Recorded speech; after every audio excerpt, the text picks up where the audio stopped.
Hello વિદ્યાર્થી મિત્રો, આપ સૌનું આપણી આ યુટ્યુબ ચેનલ પર હાર્દિક સ્વાગત છે. આજે હું લઈને આવી છું ધોરણ 8 નકશા પોથી પાઠ 9 સંસાધનનું સંપૂર્ણ સોલ્યુશન. તો ચલો આપણે આગળ વધીએ. પરંતુ તે પહેલાં જો તમે આપણી આ યુટ્યુબ ચેનલને લાઈક, શેર અને સબસ્ક્રાઈબ ન કરી હોય તો જરૂરથી કરજો.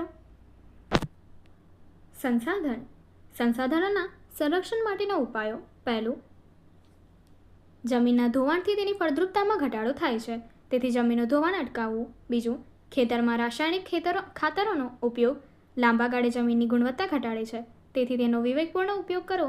શક્ય હોય તો જમીનના પોષણ માટે છાણિયા ખાતરનો ઉપયોગ કરવો. ત્રીજું, ખેતરમાં અતિશય સિંચાઈ કરવાથી જમીનની ઉત્પાદન શક્તિમાં ઘટાડો થાય છે, તેથી ટપક સિંચાઈ પદ્ધતિનો ઉપયોગ વધારવો.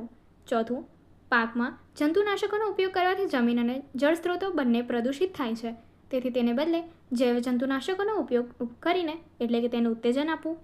પાંચમું, વન્યજીવો પરિતંત્રની સમતુલા માટે મહત્વના છે, તેથી તેમનો શિકાર રોકવા માટે કડક કાયદા બનાવવા.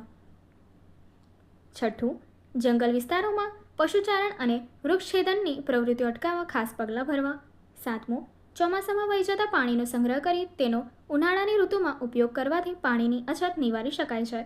આઠમું, તળાવો કે સરોવરમાં જમા થયેલ કાંપ અને કાદવ કચરો દૂર કરી તેમને ઊંડા કરવાથી પાણીનો સંગ્રહ વધારી શકાય છે. નવમું, વરસાદી પાણી રોકવા માટે ચેકડેમ બનાવી ખેતી માટે પાણીની સમસ્યા હલ કરી શકાય છે. 10મું, ઉપયોગમાં લેવાયેલ પાણીનો શક્ય હોય તેટલો પુનઃ ઉપયોગ થાય તેવો પ્રયત્ન કરવો. 11, ઘરમાંથી નીકળતા વપરાયેલા પાણીથી કિચન ગાર્ડન બનાવી તાજા શાકભાજી ઉગાડી ઘર ખર્ચમાં બચત કરી શકાય છે. 12મું, પરંપરાગત ઉર્જા સંસાધનોના વિકલ્પે સૂર્ય ઉર્જા એટલે કે સૌર ઉર્જા, પવન ઉર્જા, ભળતી ઉર્જા, ભૂતાપીય ઉર્જા વગેરે ઉર્જા સંસાધનોનો ઉપયોગ કરવાનું વિચારવું જોઈએ. 13, ફરી ઉપયોગમાં લઈ શકાય તેવા સંસાધનોને પુનઃ ઉપયોગમાં લેવા જોઈએ. બિનનવીનીકરણીય સંસાધનોના વિકલ્પ શોધવા જોઈએ. પ્રશ્ન 1, નીચે કુદરતી સંસાધનોના સ્ત્રોતોની નામ નિર્દેશનવાળી આકૃતિ આપી છે, તેનું ધ્યાનપૂર્વક અવલોકન કરો. આકૃતિ તમે અહીં જોઈ શકો છો. આગળ પ્રશ્ન 2, ઉપર આપેલી કુદરતી સંસાધનોના સ્ત્રોતોની નામ નિર્દેશનવાળી આકૃતિનો અભ્યાસ કરો. એ પછી નીચે આપેલી આકૃતિમાં કુદરતી સંસાધનોના સ્ત્રોતોના નામ લખો, જે તમે અહીંયા જોઈ શકો છો.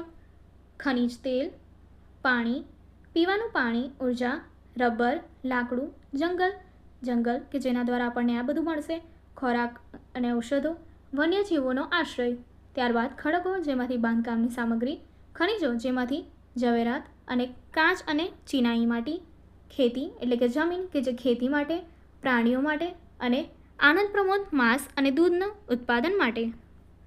આગળ પ્રશ્ન 3, નીચે અક્ષયશીલ સંસાધનો અને ક્ષયશીલ સંસાધનોની નામ નિર્દેશનવાળી આકૃતિ આપી છે, તેમનું ધ્યાનપૂર્વક અવલોકન કરો, જે તમે અહીં જોઈ શકો છો. પહેલાં તમને અક્ષયશીલ સંસાધન આપ્યા છે, જેમાં ભૂતાપીય ઉર્જા, પવન ઉર્જા, સૌર ઉર્જા, જૈવ ઇંધણ અને જળ ઉર્જા આપી છે.